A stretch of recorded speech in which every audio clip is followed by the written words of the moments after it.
hoy un tema bastante bonito, bastante espiritual. Hay misterios que no se explican, se sienten.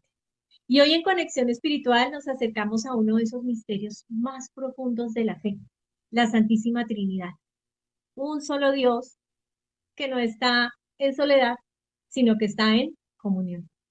Hablamos del Padre, del Hijo y del Espíritu Santo.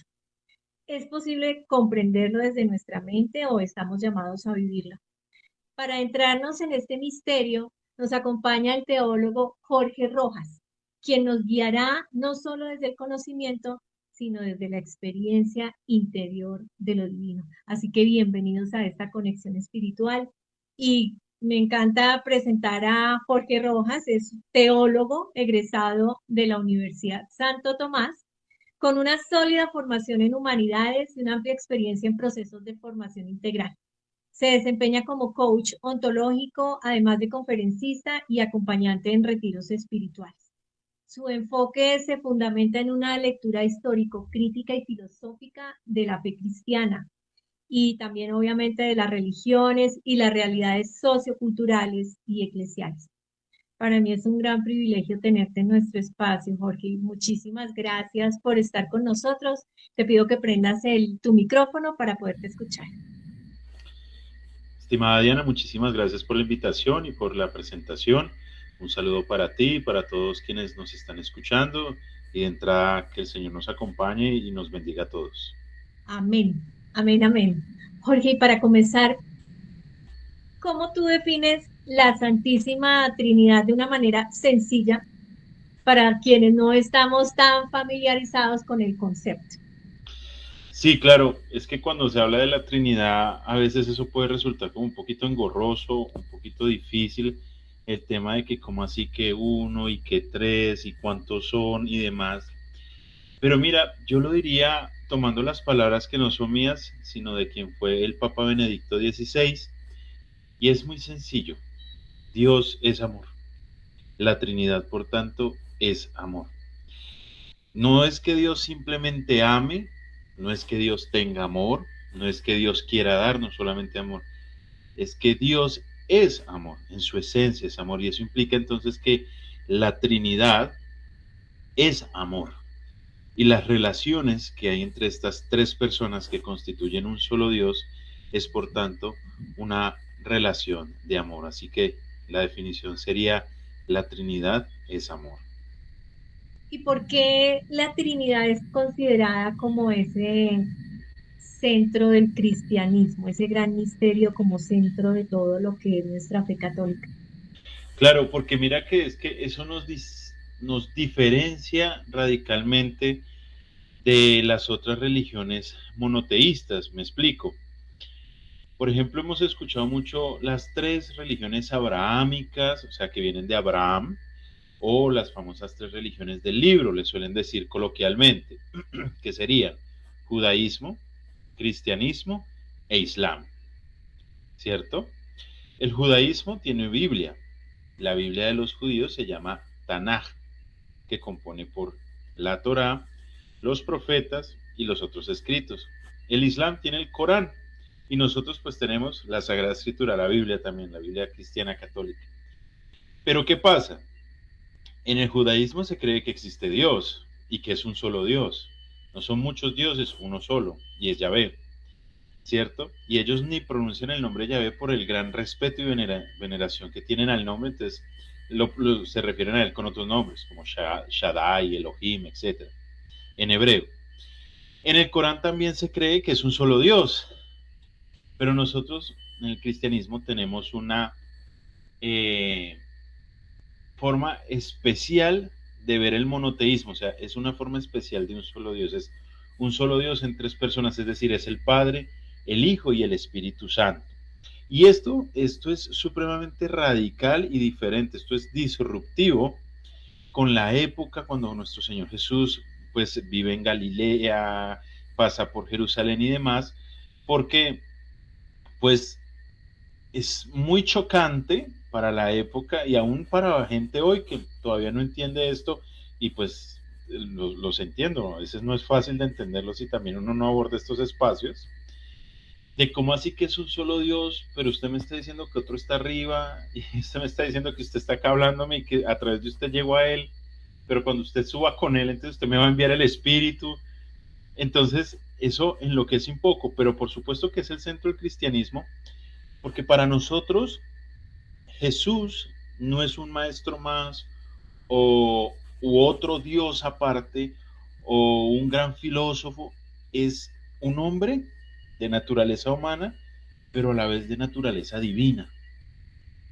Entonces eso muestra la compatibilidad que hay entre lo divino y lo humano, muy diferente a todas las anteriores tradiciones religiosas, donde lo divino se veía lejano, distante, contrario, opuesto incluso a lo humano, porque pues lo humano es frágil, la maldad humana, la fragilidad es humanas, ¿cierto?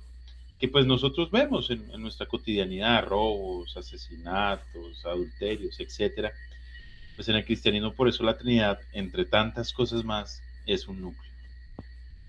Y, bueno, pero entonces podríamos entenderlo si yo hago un símil con el cuerpo humano, donde digamos que el cuerpo es en la unidad, pero tiene una parte en la cabeza, tiene sus extremidades superiores e inferiores y tiene su tronco. Ahí tendríamos como la Trinidad haciendo el símil, Pues algo mira, parecido. pues mira que, pues no sé si tú tal vez hayas estudiado esto, pero no estás tan lejos de unas palabras que utilizó un gran santo, doctor de la iglesia y padre de la iglesia que fue San Agustín. Sí, Cuando me nosotros encanta. los teólogos estudiamos esta materia en la teología se llama misterio de Dios trino y uno, ¿sí? Es una materia fundamental que se estudia en la teología, porque es la Trinidad, absolutamente la Trinidad. Y cuando estudiamos este tema, obligatoriamente tenemos que estudiar, se llama así, la Trinidad psicológica de San Agustín. Y es que San Agustín utiliza, así como tú dices, un símil, un ejemplo con el cuerpo para explicar a la Trinidad, pero no lo hace en sí, pues con todo el cuerpo, como tú lo dijiste, sino lo hace con la mente. Y él dice, el ser humano tiene una sola mente, ¿sí? O sea, Diana tiene una sola mente, ¿cierto? Sí, Correcto. pero su mente puede proceder de formas diferentes, es decir, en su mente ella tiene inteligencia y por la inteligencia ella puede descubrir la verdad, porque esa es la función de la inteligencia, descubrir la verdad de las cosas. Pero la mente de Diana también tiene memoria y por esta facultad ella puede recapitular, grabar datos que ella va recopilando en su existencia. Pero ella también tiene imaginación y a partir de lo que sabe que es verdad, más todos los datos que ha recopilado por su experiencia, puede recrear imágenes en su cabeza. Entonces dirá San Agustín, así es Dios, es una sola mente, pero que puede proceder de tres formas diferentes. Ese es el Padre, ese es el Hijo, ese es el Espíritu Santo. Pero si tú me permites, en palabras de Jorge, Claro. al día de hoy, yo lo explico de una manera también muy sencilla y es mi dedo. Es un solo dedo, pero tiene tres falanges. Y cada falange cumple una función diferente. Y cada falange necesita obligatoriamente estar unida con la otra, porque al no estar unida, muere, no puede existir, no puede ser. Y así es la Trinidad. Es un solo Dios con tres personas que proceden de formas diferentes. Por eso es que se dice que el Padre, ¿cierto? Tiene la voluntad de amarnos. El Hijo nos ha amado, o sea, porque es el que se ha encarnado. Y el Espíritu Santo es el que nos deja amar como Él nos ha amado. Ahí tendrías tú la imaginación, la memoria y la inteligencia, En la de acuerdo inteligencia. a esto que acabas de decir. Correcto.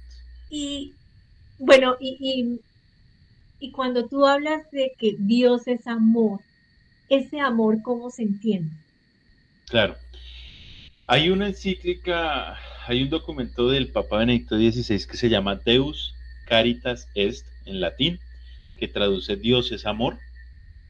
Lo pueden leer, no, su lenguaje no es tan complejo. en la página del Vaticano. Quiero hacer un paréntesis, si me permites, y es todos los documentos eclesiales, el catecismo, la Biblia, los pueden encontrar gratuitos en la página del Vaticano, vatican.va, Vaticano sin la O, vatican.va, y pueden acceder a todo esto. Cerrando el paréntesis, él aborda esa pregunta en su documento. ¿Por qué? Porque es que mucha gente maneja muchas definiciones e interpretaciones de amor. De hecho, si nosotros nos vamos a la antigua Grecia, entonces tenemos el eros, que es un amor más que quiere poseer, ¿no? Hacerse del otro. Pero también tenemos un amor que se llama filia o flia, que es el amor de los padres hacia los hijos, que es un amor más sacrificial, ¿cierto? Donativo.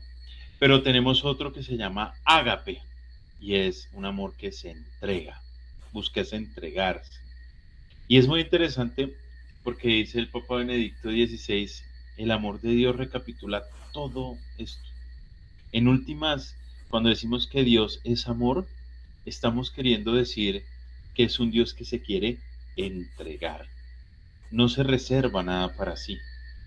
Todo lo da para los otros, y al entregarse nos permite participar de Él, es decir, conocerlo, poder ver el mundo como Él lo ve. Y esa es la experiencia de los santos, desde lo milagroso, extraordinario que nosotros hemos a veces leído y conocido en la vida de los santos, como desde cosas que son cotidianas, pero son maravillosas, como ese amor tan grande que tenían los santos en diferentes circunstancias. Bueno, ya entendiendo que es la verdad última, es el amor de Dios. Volviendo a la Santísima Trinidad, bueno, ya entendemos el concepto. ¿Y cuándo empezó a hablarse de la Santísima Trinidad? Volvamos al pasado y ese origen de la Santísima Trinidad, ¿en qué momento se dio? Pues de la Santísima Trinidad se habla desde el comienzo, porque quien lo habla es nuestro Señor Jesucristo. Él es muy claro en decir, eh, todo lo que sé del Padre, todo eso es lo que a vosotros os comunico. Nadie va al Padre si no es por mí, ¿cierto? Pero cuando se va acercando la hora de la entrega de Jesús, de que sea capturado y que viva su pasión en Jerusalén, él empieza a decirle a los apóstoles, yo sé que ustedes no me entienden nada, les dice así, pero cuando venga mi espíritu sobre ustedes, entonces ustedes ya comprenderán absolutamente todo como yo mismo lo comprendo, porque lo he recibido del Padre. Entonces ahí implícitamente ya se habla de la Trinidad. ¿Mm? El judaísmo no habla de Trinidad, el Islam menos, ¿cierto? Y pues las demás religiones son o impersonales, es decir, no se habla tal vez como de energías, ¿cierto? Y hay otras que son politeístas, o sea, hablan de muchísimos dioses, o sea, ya un conjunto enorme de dioses. Pero ya cuando se empieza a sistematizar, o sea, como venga, sistematicemos esta información y cómo sostenemos, cómo argumentamos nosotros el tema de la Trinidad, pues es desde los primeros siglos con los apóstoles y los discípulos de los apóstoles. Los padres de la iglesia son los discípulos de los apóstoles. Y pues se desarrollará, obviamente que la cúspide vendrá a ser la escolástica, es decir, la Edad Media. Ya, porque recuerdo, bueno, buscando en la Biblia hay muchos pasajes que empiezan a hablar de la Trinidad. Recuerdo déjame ver, en el bautizo, en ese momento del bautizo de Jesús, hay una manifestación trinitaria, aquí la tengo en el Evangelio Mateo 3:16, que dice, este es mi Hijo amado, y en el momento en que están haciendo el bautizo y mientras baja el Espíritu Santo. Esta es toda una descripción de cómo eh, acciona el Espíritu en el momento en que nosotros llegamos a ese sacramento del bautizo. Y eso pues está, eh, con varios de los evangelios nos han dado bastantes referencias a este tema. Sí, si nosotros nos vamos al fundamento bíblico, las Sagradas Escrituras no solamente en el buen pasaje que tú nos compartes del Nuevo Testamento, es el bautismo de nuestro Señor Jesucristo con Juan Bautista, su primo, pero si nosotros nos vamos incluso al Antiguo Testamento, ya hay referencias que nos están hablando de la Trinidad, que claro, para la época era tal vez difícil, no se lograba entender, pero es que se necesita el Espíritu Santo. Como qué cosas, o por ejemplo, qué indicios trinitarios tenemos nosotros en la Sagrada Escritura. Por ejemplo, que se habla del Espíritu de Dios, eso está en el Génesis, el Ruach. Él dice que el Señor sopla su espíritu sobre las aguas, ¿cierto? Cuando se habla de la sabiduría en los libros sapienciales, se habla de la sabiduría de tal manera que uno dice, oiga, no es, pareciera que no está hablando de la sabiduría como un atributo que alguien tiene, o sea, de que alguien es sabio, sino de un alguien que es sabiduría pura, ¿cierto? Otro, cuando por ejemplo habla que la palabra, ¿no? Por la palabra fue hecho todo, o el ángel de Yahvé, ¿m? O las teofanías, que las teofanías es una palabra técnica. Las teofanías son las revelaciones de Dios personales e individuales. Entonces, con el mismo Abraham pasa eso. Dice que Abraham estaba sentado en el pórtico de su casa y a él se le acercan tres hombres. Él dice, tres figuras se me acercan a mí a hablarme. Y ahí es donde empieza el pacto que hace Dios con Abraham. Le dice, te daré tantos hijos como las estrellas del cielo. Y cuando tú hablas del Antiguo Testamento, yo tengo esa inquietud porque en el Antiguo Testamento se habla de Yahvé, Yahvé Dios. ¿Y en qué momento se deja de hablar de Yahvé? Claro que sí. Pues no es que se deje hablar de Yahvé. Nosotros seguimos y podemos seguir diciendo Yahvé, no hay ningún problema. Pero lo que pasa es que cuando nosotros vamos a la Biblia, a las Sagradas Escrituras, imaginemos que el rostro de Dios ahí se va viendo como cuando alguien está pintando un retrato. ¿Sí? Uno ve una persona que está empezando a pintar un retrato, entonces uno ve que hace unas líneas y uno dice, no sé ni por dónde está empezando, no sé qué está haciendo, pero de un momento a otro como que empieza a coger sentido, ¿cierto? Entonces uno dice, ah, es la cabeza, ah, está en la parte de los ojos, ¿cierto? Y cada vez que el pintor va avanzando en el retrato, pues más detalles se van teniendo y se va entendiendo mejor ese rostro. Exactamente eso pasa con el rostro de Dios en las Sagradas Escrituras.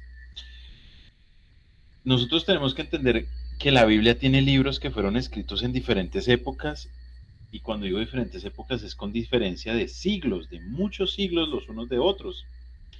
Y ese pueblo iba conociendo de Dios e iba aportando ciertas ideas de, vea, Dios es todopoderoso. Pero a la vez que iban aportando ideas, también habían equivocaciones. Y esas equivocaciones no es que Dios estuviera equivocado, es que esas personas iban limpiando, depurando esas creencias que ellos tenían versus lo que Dios iba mostrando poco a poco quién era Él. Entonces, por ejemplo, hubo una época que decían, es que Dios hace pagar a los hijos los pecados de los padres. ¿Sí? Esa es muy Sí, conocida. sí, sí, sí. Pero más adelante, por ejemplo, con el profeta Ezequiel, con el profeta Isaías, dicen estos profetas, no, cada quien es responsable de sus actos, así lo muestra el Señor, así habla el Señor Yahvé, ¿sí?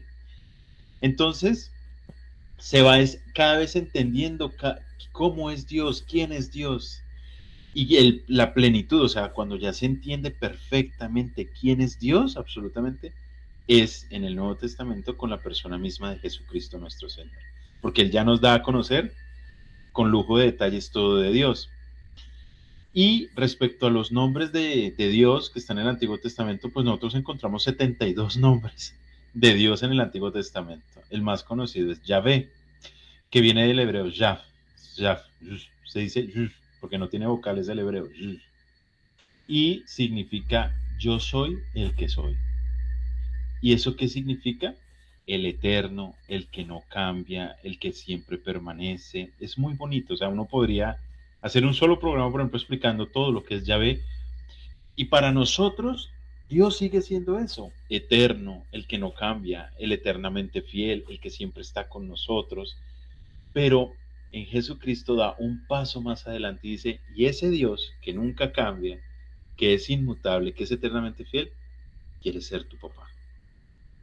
Claro, porque es que gracias a Jesús fue que nos acercamos y lo sentimos, ¿no? Ya dejó de ser esa figura mítica, lejana, para venir a abrazarlo, a sentirlo y a experimentarlo. Sí, es que en la persona de Jesús nuestro Señor la revelación es mucho más profunda, es decir, es que ese Dios no solamente que quiere ayudarte y asistirte, es que ese Dios quiere amarte como un papá ama a un hijo. Entonces eso es de una profundidad inmensa, porque nos muestra que la relación que quiere Dios entablar con nosotros es una relación de amor, no una relación de poder. Y entonces, en ese Antiguo Testamento, la referencia a la Santísima Trinidad era, o sea, los profetas no nos hablaron de la Santísima Trinidad durante esos periodos, esos siglos. Sí, hay menciones de los profetas, de los libros de sabiduría, de los libros del Pentateuco, de los primeros 5 libros de la Biblia también, del Génesis hay, pero lo que pasa es que eso solo se logra entender, se dice, en clave de Cristo. ¿Sí? O sea, si yo no reconozco a Jesús como el Mesías, porque en él se cumple todo lo que se habló en el Antiguo Testamento, Toda la pues promesa. es muy difícil realmente llegar a hablar de la Trinidad. De hecho, la, o sea, porque, bueno, yo creo que ustedes han escuchado, obviamente, en las películas de Semana Santa, en las Sí, claro. Sagradas Escrituras, cuando le dicen a Jesús que es un blasfemo, los judíos le dicen en las películas, blasfemo, mátenlo, ¿sí? Sí. Porque es que para un judío es un solo Dios, ¿sí? Y entonces los judíos decían, pero ¿cómo me dices tú que es un solo Dios? Pero ya ve que está en todas partes en la eternidad. Y tú, hombre, que estás aquí al frente, entonces tú también eres Dios. Entonces, claro, yo cómo conecto esas dos cosas. Así yo estoy viendo dos, ¿por qué me hablas de uno? O sea, como que no me dan las matemáticas, ¿cierto? Pero el problema es porque la mentalidad está centrada en la materia. O sea, eso va a Ujú. sonar un poquito más abstracto, pero claro, si yo veo que Jesús es Dios, entonces diría como, pero Él es un hombre, igual que yo, y yo no he existido toda la vida, o sea, yo empecé desde la concepción, o sea, cuando mi papá y mi mamá me concibieron, Sí. antes de eso no había ningún Jorge, entonces, ¿cómo va a ser usted Dios? O sea, eso le rompió la cabeza a los judíos de la época, eso fue como, yo cómo compagino eso. Por eso es que nosotros tenemos que estudiar filosofía, o sea, no es un lujo, es un deber. Se dice que el lenguaje de la teología es la filosofía. ¿Por qué? Porque la filosofía nos permite a nosotros poder profundizar y expresar esto.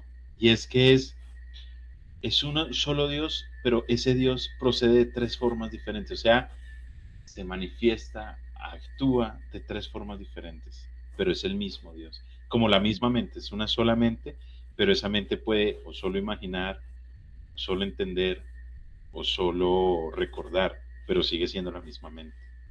Sí, y tú mencionas a los judíos y realmente ellos nunca aceptaron que Jesús haya sido el Hijo de Dios y todavía creo que están esperando que venga, si no estoy mal. Es complejo, es muy complejo, sí, pues no, los judíos no lo reconocen como el Mesías. Sí, Algunos esperan su venida, hay otros que ya ni lo esperan, o sea, eso también es un poco compleja la complejo cosa. en el judaísmo, aunque nosotros tampoco tenemos ninguna bronca con el pueblo judío. De hecho, San Juan Pablo II los llama a ellos nuestros hermanos mayores, porque ellos recibieron primero la fe antes que nosotros. Nosotros profundizamos más, pero pudimos profundizar gracias a lo que recibimos de ellos, que fue el Antiguo Testamento. Y para nosotros los católicos, entonces, ¿cómo podemos nosotros, o qué significado tiene para nosotros los católicos el entrar en esa Trinidad desde el momento en que nosotros llegamos y a través del bautizo? Para nosotros, ¿eso qué significa? Nush, pues esa pregunta es muy linda porque, claro, uno puede decir, bueno, estoy como que entendiendo que es un solo Dios y 3 personas, etcétera, pero ¿qué implicaciones puede traer como eso a mi vida? Todo parte de una frase, Diana, y es que hemos sido creados a imagen y semejanza de Dios. O sea, tú estás creada a la imagen de esa Trinidad. Y eso que, quiere decir que necesitamos primero entender la Trinidad para entender también mi propia naturaleza humana. Porque, ojo, esto no aplica solo para católicos. Yo quiero ser enfático en esto. Cuando el Génesis dice que Dios creó al hombre a su imagen y semejanza, ahí no dice que creó al judío a imagen y semejanza o al colombiano a imagen y semejanza, dice al hombre, o sea, a todos, de todas las épocas, incluso de todas las religiones, cultos, lo que tú quieras, todo aquel que tenga naturaleza humana está creado a la imagen trinitaria. Y cuando nosotros vemos la imagen trinitaria, volvamos al ejemplo del dedo que les decía yo a ustedes, ¿no? Es un solo dedo, tres falanges, unidas la una con la otra, y cada una cumple una función, ¿cierto? ¿Qué sucede? Yo me doy cuenta que al interior de la Trinidad hay una comunión. Están comúnmente unidos ellos, Padre, Hijo y Espíritu Santo. Y eso trae una implicación para mí como ser humano. ¿Por qué? Porque significa que yo estoy hecho para la comunión. Yo no fui creado para la soledad. Yo no fui creado para el aislamiento. Yo fui creado para entrar en comunión con otros, ¿cierto? Con otras personas, con la naturaleza, con el cosmos, con el universo, con la creación entera. Que obviamente esa comunión, digamos, tendrá unos parámetros según sea con la persona o los animales, lo que sea, pero en últimas, la más plena y perfecta comunión con Dios y con nuestros semejantes, o sea, el prójimo. Claro, y ahí empieza todo a interiorizarse, ¿no? Desde ese momento en que no le botamos como tanta mente, no creas a mí esto de este concepto y esto de lo que hablamos me confronta, ¿no? Lo de cada vez que estoy en un momento en que, ay, no, no puede ser, esto no me salió como yo quería o lo que sea, recuerdo siempre que estamos hechos a imagen y semejanza y me da es como pena.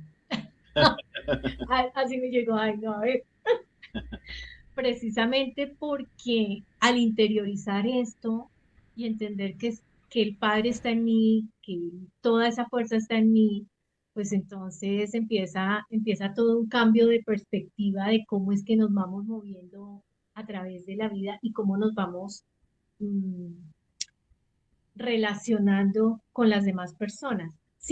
Obviamente sin dejar de ser yo con todo lo de aprendizaje que vine yo aquí a entrenarme, ¿no? Obviamente.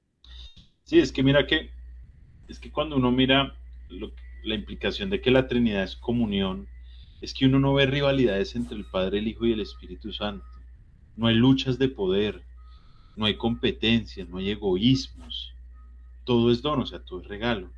Se dan, se regalan, hacen de sí mismo un don. Un don quiere decir un regalo, se entregan y se entregan libremente. Eso quiere decir que nosotros estamos llamados a eso, a una existencia sin rivalidades, sin luchar por poderes, sin competencias, pues obviamente las competencias deportivas, a mí me encanta el deporte, ¿no? Las competencias deportivas bien, pero saben a lo que me refiero, ¿no? ¿Quién tiene más poder? ¿Quién vale más? No, eso no, sino hacer de nosotros mismos un don. Y es que hacer de uno mismo un don no es fácil.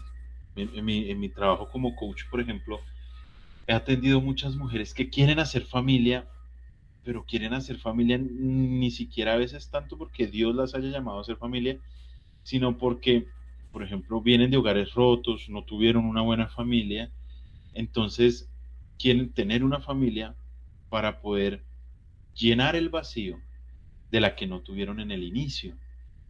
Y entonces ahí ya no se está volviendo ella un don. O sea, esa mujer deja de ser un don para ese hombre. ¿Por qué? Porque ella ya no lo está haciendo para entregarse, sino para llenarse. Y esas son las implicaciones trinitarias en nuestra vida. Que para uno entregarse, a ver, Dios se entrega no porque lo necesita, Él no lo necesitaba. Él se entrega libremente porque quiere, no por necesidad, no por carencia. Pero nosotros los seres humanos muchas veces amamos por puras carencias. Por ejemplo, si tomamos un poquito del lenguaje psicológico, Eso es lo que llaman la proyección y la transferencia en los temas de la psicoanálisis. Entonces, a la familia que tengo ahora, proyecto en ella la familia que yo no tuve. Y le exijo a la familia que tengo ahora que me dé todo lo que la familia no me dio cuando yo era niña o cuando yo era niño. Y eso se llama la transferencia, ¿no? Le transfiero la deuda, ¿sí? Págueme usted el plato roto que el otro me hizo. Entonces, cuando nosotros entendemos esto, empieza uno a decir, oye, sí, o sea, realmente por eso vivo esclavo de tantas cosas, de relaciones tan tóxicas, nocivas, dañinas. Y el entender la Trinidad a mí me muestra eso, o sea, que el día que yo ame no porque yo necesite estar con esa persona, no porque esa persona me haga mi vida feliz, que eso suena muy bonito, porque es que suena divino, pero realmente es porque yo me quiero dar a esa persona, no porque esa persona me vaya a llenar a mí vacíos que por sí solamente Dios los llena. Sí, pues es que tener todas esas expectativas en otra persona, esa persona como por qué tendría que ser exigida en ese aspecto para poder entrar en una relación. Y sí, andamos por el mundo con esa carencia y con esas ganas de, o, pues por seguir hablando de mujeres, aquellas que deciden que quieren tener un hijo, pero como una exigencia de la sociedad de que tengo que ser mamá, pero como en el checklist, tengo mi bebé y sigo en mis cuestiones. Claro, sí, no, es una vocación, es un llamado.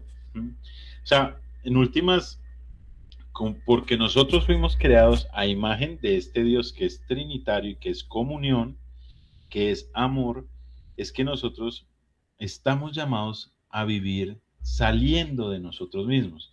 Por eso es que el Señor Jesús dice, el que guarde su vida la perderá, pero el que la entregue la ganará. Porque cuando uno vive una vida centrado solamente en uno, en hacer mi proyecto de vida, mis cosas, En el egocentrismo. sí, no, pues no está saliendo de tu vida. Y eso es una vida estéril, ¿cierto? Pero cuando yo doy una vida y estoy dispuesto a gastar mi vida, yo por lo menos, yo fui misionero, ¿no? Yo fui misionero y como misionero estuve en el monte en zona roja, donde veían paramilitares, guerrilla, minería ilegal, BACRIM, o sea, cosas muy delicadas, prostitución infantil, ¿m? y, y uno se la jugaba, ¿sí? O sea, uno salía de la mano de Dios y volvía por la mano de Dios. Yo salí muchas veces amenazado de muerte de algunos territorios de Colombia por la misión. O sea, me acuerdo mucho la primera misión a la que yo salí fue en Chaparral, Tolima. Eso es zona guerrillera hasta más no poder, pues en esa época, no sé hoy, me imagino que sí. Y yo me acuerdo que yo orando le dije al Señor, bueno Señor, tú me trajiste aquí, ¿qué quieres que hable, Señor? Pon tus palabras. Y el Señor me puso mucho que hablara el valor de la mujer desde el Magnificat, el capítulo 3 de San Lucas, donde la Virgen María dice, proclama mi alma la grandeza del Señor, se alegra mi espíritu en Dios mi Salvador, y prosigue esta oración. Y empiezo yo a predicar sobre el valor de la mujer, las niñas, ta, ta, ta, ta, ta, ta, ta. Y hubo muchas mujeres conmovidas, llorando, tan. Cuando al final de la predica, después se me acerca una persona y me dice, ¿tú sabes qué pasa aquí, cierto? Y yo le dije, no sé, ¿a qué te refieres? Me dice, es que acá las mamás prostituyen a sus niñas, Ay, sí. ¿sí? Y yo digo, wow, Señor, ¿sí? Wow, por eso me pusiste a hablar acá de la dignidad de la mujer. Pero, ¿qué necesidad tenía yo de irme a incomodar, a exponer, a arriesgar mi vida por gente que ni conocía? Porque yo duré 3 días allá metido en el monte. Eso era en una vereda como a 5 o 6 horas de Chaparral para adentro, ¿sí? Por amor, aunque yo no conocía a esa gente. Por amor, amor de qué? Que el amor de Dios llegue a tantos corazones porque el amor de Él cambia vidas, le da sentido a la vida. Y ese es el ejemplo pues de la iglesia. Sí, claro. Lamentablemente nosotros tenemos que tener en cuenta, la iglesia es un hospital de pecadores, incluyéndome a mí. Y como hospital de pecadores hay unos que van mejorando su tratamiento y hay otros muy reacios a su tratamiento. Hay otros que son muy incoherentes, aunque están dentro de la iglesia. Es muy triste y lamentable. Y pido perdón por ellos. Y yo no soy mejor que ellos tampoco. Pero este es el ejemplo de la iglesia. Por eso la iglesia es la institución, es la entidad que más obras de amor, de caridad tiene en el mundo. Hospitales, clínicas, guarderías, banquetes comunitarios para que la gente vaya y coma. El Banco de Alimentos, por ejemplo, acá en Colombia, ahorita cuando pasó lo de Venezuela, se movilizó grandemente para llevar mucha comida. Es por eso, porque uno quiere amar como Dios lo ha amado a uno. Entonces yo quiero salir a los otros. Y no porque los conozca, porque ni los conozco, pero he sentido ese amor de Dios que salió por mí, pues yo obligatoriamente salgo al encuentro de otros. Sí, y es un regalo realmente el servicio, porque si nos paralizamos de acuerdo a lo que los otros opinen, pues ahí nos quedamos y no avanzamos. Pero cuando se toma esa iniciativa sin estar preguntando, ¿será que sí? ¿Será que no? Realmente, cuando se está sirviendo, el regalo es para el que sirve, porque es un alimento increíble. Y yo pienso que esa es una manera como la Santísima Trinidad se expresa a través de nosotros en esos momentos de servicio, Sí, sí, como, como un ejemplo. sí, sí, de acuerdo. Y ahí está el valor de la Trinidad. O sea, el Padre nos ha querido amar, el Hijo nos ha venido a dar su amor y nos han dejado su Espíritu para que podamos amar como Dios mismo ama, sin límites. Sí. Porque Y ahí está, perdóname. dime. No. Sigue, que te interrumpí. Y ahí es donde está el quid, se dice en latín, como el núcleo o la esencia del asunto. Y es que a veces, por ejemplo, las personas le dicen a uno, pero es que yo no necesito ser católico para hacer el bien. Y uno dice, sí, eso es cierto, tú puedes hacer el bien sin ser católico, porque la naturaleza humana es capaz de la virtud, o sea, de hacer el bien, pero en medida humana. Pero llegar a hacer el bien como Dios mismo hace el bien, requiere ser católico, o sea, requiere tener el Espíritu Santo, los sacramentos, porque ya se está hablando de hacer el bien sobrenaturalmente. Eso ya es diferente.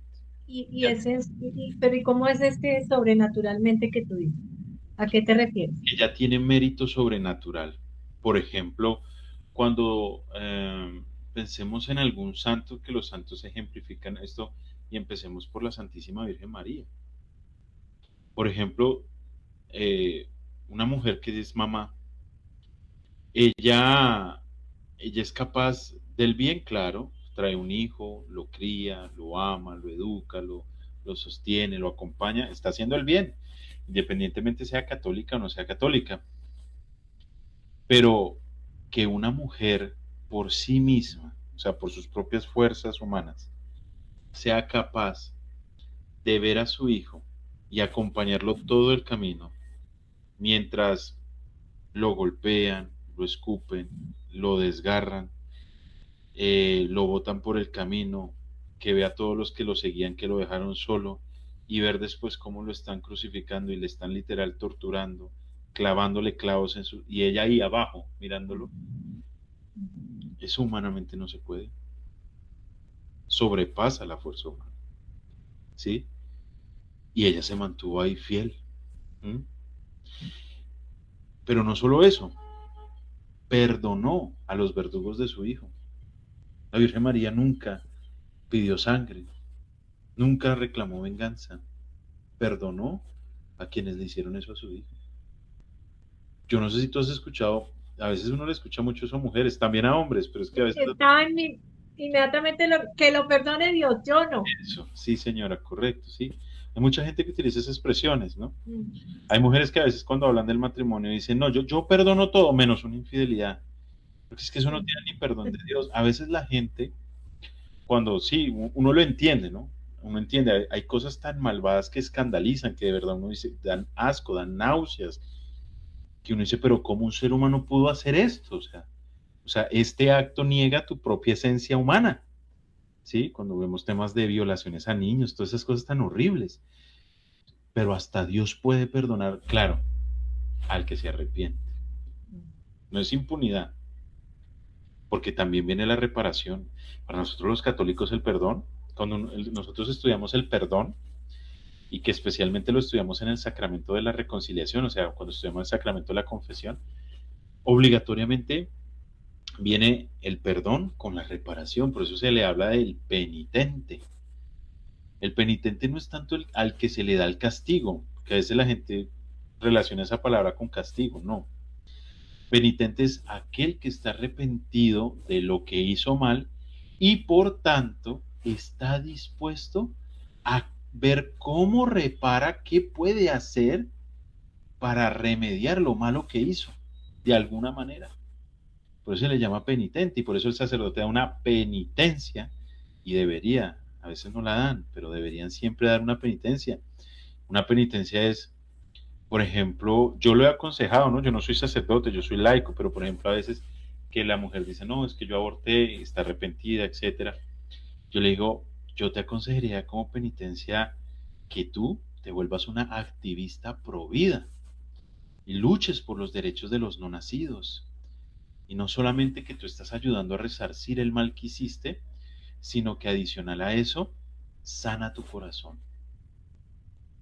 Porque sabes que estás ayudando a otro niño, a otra niña. Eso, y pues de mil formas más se podría decir, ¿no? Pero entonces es a eso a lo que me refiero yo con hacer el bien sobrenaturalmente. O sea, yo ya no es la fortaleza humana la que me permite perdonar todo, ¿no?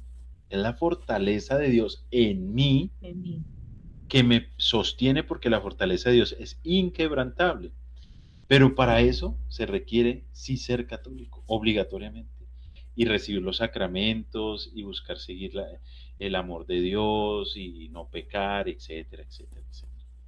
Y mira que, y lo digo por experiencia propia, generalmente cuando vienen unas crisis fuertes de cualquier tipo, ahí es cuando vamos buscamos el amor de Dios y ahí es cuando, en mi caso, he experimentado yo esta gran fuerza de la Trinidad, que es la que nos levanta y nos acompaña y nos abraza, porque hasta el abrazo lo he sentido y ese calorcito es una cosa maravillosa y finalmente pues fue así, no voy a decir que lastimosamente, ay, hubiera sido, no, eso fue lo que me correspondió y gracias a esa gran crisis es que logré yo experimentar lo que por mucho tiempo estudié, porque pues de niña estudié en colegio católico y pues obviamente teníamos clases de religión y nos hablaban de todas estas cosas, pero finalmente fue en el momento en que ya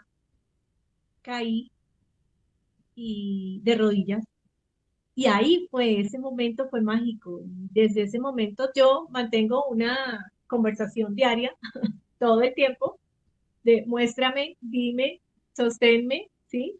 Y yo quiero ayudar, aportar de alguna manera. Y pienso yo que es esa manera en que se manifiesta la Trinidad, de diferentes maneras. En mi caso ha sido esa mi experiencia. Claro. Pues qué bonito. Sí, lamentablemente tú has tocado un tema y es esa ruptura que hay en los ciclos de vida de nosotros, en los caminos de fe. ¿A qué me refiero? Que pues cuando somos muy pequeñitos, entonces claro, como que el bautizo, que la primera comunión, que la confirmación, que el colegio es católico, entonces claro, te hablan de Dios, escuchas mucho de Dios, ¿sí? Pero después tú llegas a la universidad y claro, el mundo se te abre, ya tus papás se respetan más tus espacios, entonces ahí, por ejemplo, no hay un buen seguimiento, que los jóvenes a veces no se disponen, porque a veces falta más de los papás de decirles, bueno, pues sí, yo respeto y todo, pero no, para acá, pues busca un grupo juvenil o lo que sea, pero sigue buscando también de Dios. Y después vienen esos estrellones de la vida, en mi caso también, yo soy hombre converso, aunque yo crecí en hogar católico, muy católico, formación católica y demás, pero yo también tuve un estrellón impresionante. A mí, yo fallecí, a mí se me dio otra oportunidad de vida y estoy aquí, como dicen, contando el cuento, dando el testimonio por la voluntad y la gracia de Dios. Pero fíjate que es por esa carencia. Entonces es ahí cuando ya uno grande otra vez vuelve al Señor y al ser uno más grande, claro, uno ya puede entender muchas más cosas que tal vez cuando uno es pequeñito no es tan fácil entenderlas. Pero no quiere decir que por eso no se pueda experimentar. Tenemos muchos casos de muchos santos niños, desde pequeños, que experimentaban al Señor, al ángel de la guarda, a la Santísima Virgen María, que hablaban con el Señor, que el Señor les hablaba, por ejemplo, de cómo iba a ser su vida, etcétera, ¿no? Entonces, qué bueno uno continuar siempre su vida de la mano del Señor. Y Jorge, ¿y la oración qué papel juega en todo en esta activación y en esa conexión con la Trinidad? Pues fíjate que hasta en la forma de orar hay un orden trinitario. A veces la gente cuando ora dice, no, pero yo no sé cómo orar, o sea, a quién le pido, al Padre o al Espíritu Santo, o a quién, o cómo da lo mismo. La oración debe ser así. Todo se pide al Padre en el nombre del Hijo y por la acción del Espíritu Santo. Ese es el orden trinitario. Todo se pide al Padre porque el Padre es el que provee, es el que quiere darnos todo, es el que ha deseado amarnos. Se pide por medio del Hijo, porque Él es el único mediador entre el Padre, entre el hombre y Dios. Y por la acción del Espíritu Santo, porque el que lleva a cabo la acción de Dios en nosotros y en el mundo es el Espíritu Santo de Dios. Entonces así se hace la oración. Todo se pide al Padre en el nombre del Hijo y por la acción del Espíritu El Santo. Un Espíritu ejemplo, Santo. Padre Santo, tú conoces las necesidades que está viviendo mi familia en este momento, hace falta recursos, se pone en riesgo tal vez el estudio de mis hijos o la estabilidad del hogar. Por eso, Padre, yo te pido en el nombre de tu Hijo, nuestro Señor, recibas hoy mi súplica y que por la acción de tu Santo Espíritu me abras caminos, puertas, me bendigas con el pan de cada día, con una estabilidad económica, con un trabajo digno donde pueda recibir el pan, pero a la vez no me tenga, por ejemplo, que ausentar tanto de casa y de mis hijos. Es eso. Amén. Un ejemplo. No, bueno, mira lo interesante porque a veces como que se nos va, a mí a veces se me va y le hablo mucho es a Jesucristo. Sí, sí, Digo, sí. a ver, hermano mío. Está bien pues entender esto, pues de la Trinidad hay muchas cosas.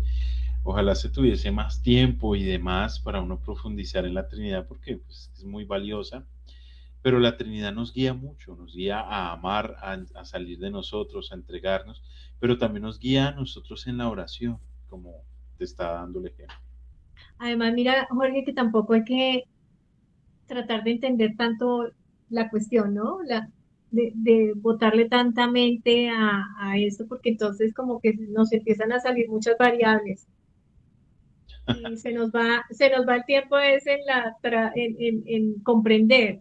Más bien pienso yo que se trata es de experimentar, de vivenciar ese amor tan grande y de a mí, en mi experiencia, me ha funcionado un montón es esa comunicación. Yo hablo todo el tiempo así, ay, ay, voy por la calle y voy hablando, pero es que voy hablando con Dios. Sí, Y eso me ha servido tanto, fíjate, para estar en esa comunión constante, no esperar a que pase algo para que vaya a algún lugar y entre en esa conexión. mira que es importante tener presente que no se puede amar verdaderamente lo que no se conoce, o ese amor es parcial, porque entre más conozco, más amo. Y yo creo que lo que tú dices tiene sentido es a veces difícil profundizar en los misterios de Dios, porque a veces de verdad que uno como que no sabe qué camino tomar, como que uno dice, ¿y cómo averiguo esto? ¿Y cómo sé esto? Pero gracias a eso mismo que tú estás diciendo, me permite a mí hablar del método de la teología, que es diferente al método de todas las demás ciencias humanas. Todas las demás ciencias humanas es yo descubrí. Ujú. En la teología no, nosotros no descubrimos nada. En la teología nosotros recibimos la revelación y de lo que Dios nos habló de Él, nos permitió conocer de Él, vamos profundizando en ello.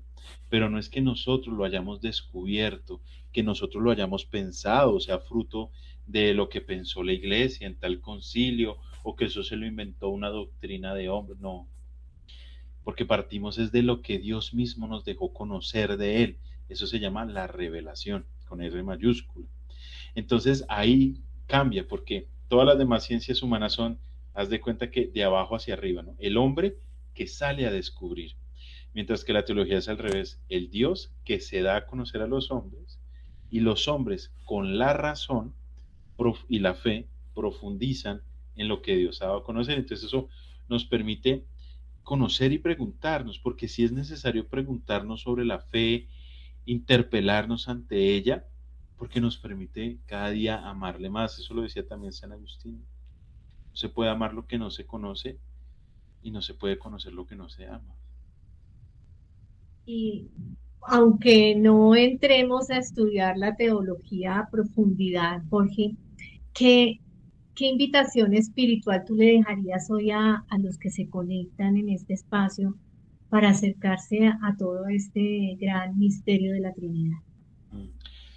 Pues no todo el mundo es llamado a la teología como en mi caso, sin ser yo alguien pues especial en... No, o sea, hay otras personas que también han sido llamadas a la teología y otros teólogos, Ujú. pero no toda la gente tiene el llamado a ser teólogo en el sentido estricto de la ciencia de la teología. Sí, Más todos sí estamos llamados a conocer a nuestro Señor, y entonces eso implica buscar espacios de formación, grupos de oración, predicación, ¿cierto? Homilías que me permitan a mí conocer más a mi Señor. Mi consejo es, o el consejo espiritual es las palabras de San Agustín. No se puede amar lo que no se conoce. Y la inteligencia humana es capaz de Dios. A veces pensamos como, no, es que en esta cabecita, ¿cómo va a caber todo de Dios? Sí, claro, no va a caber todo. O sea, que día mi esposa me hacía una pregunta charlando que yo le dije, amor, no sé, no te puedo responder eso y no hay forma como responderla, a menos de que Dios literal no la dé hoy. Y la pregunta de ella era, ¿y en qué momento Dios quiso, por ejemplo, crear a los dinosaurios? Y antes de los dinosaurios, ¿qué hubo? Y yo le dije, pues no sé, no sé, porque ella le preguntó. en la revelación de Dios no hay nada sobre eso. Y no quiere negar eso tampoco. O sea, atención, la iglesia no niega el tema de los dinosaurios y todo eso, no. Sí, ¿Sí? Pero no lo sé. Pero lo que ha revelado Dios es para que podamos vivir, eso sí, realmente nuestra naturaleza humana en plenitud. Y es entendiendo que esa imagen y semejanza de Él. O sea, y eso ya implica un orden. O sea, si yo soy a semejanza de Él, yo tengo que conocer la fuente de la que yo soy el reflejo. Dios no es el reflejo de mí, yo soy el reflejo de Él. Por eso tengo que ir a la fuente que es Él. claro.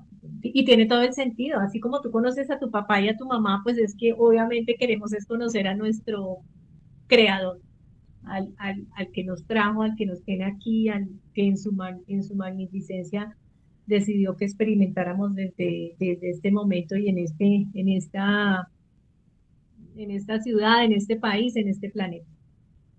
Así Así es. que, bueno, Jorge, llegamos al final de este episodio. Esto el tiempo corre. Y queda pues la inquietud para todas las personas que hoy se conectaron con nosotros. Jorge, muchísimas gracias y espero nuevamente poder contar con tu presencia y con esa gran sabiduría que a todos nos llegó al corazón. Diana, muchísimas gracias por la invitación, por permitirme el espacio, por permitírselo a Dios, y muchas gracias a todos los que nos han escuchado. Dios los bendiga donde sea que estén y por lo que sea que estén pasando. Dios está con ustedes y Él quiere que podamos ser ese reflejo hermoso y bello, y Él quiere que el mundo sea ese reflejo. Fíjate que, y permíteme terminar con esto, Claro, los padres de la iglesia utilizan una palabra en griego que es súper rara, apocatástasis. Y es que ellos dicen que cuando sea el fin de los tiempos, que no sé qué, para nosotros los católicos, el fin de los tiempos no es que la destrucción del mundo y todas esas cosas horribles, sino que Dios, al ser humano ya no tendremos los problemas de las tentaciones y todo eso, seremos glorificados. Y dice también, y la creación entera será glorificada. O sea, ustedes imagínense que desaparecería también todo ese daño que muchas veces hacemos al medio ambiente, porque no somos ejemplo, no somos un verdadero reflejo del creador y por tanto no respetamos muchas veces la creación. Hemos sido llamados a dominarla, pero dominarla no significa hacer un mal uso de ella, significa administrarla, que es diferente. ¿Sí? Entonces, quería compartir simplemente eso para que lo tengamos presente, de que esto implica toda la creación. Y cada acción que tomes, cada pensamiento, obsérvate y recuerda que tú estás en comunión con Dios. Así que muchísimas gracias, Jorge, y para todos ustedes que lo vivido hoy no se quede en palabras, sino que descienda al corazón y se convierta en una gran experiencia. Recuerda que cuando transformas tu interior, transformas tu vida. Así que los espero en una nueva conexión espiritual.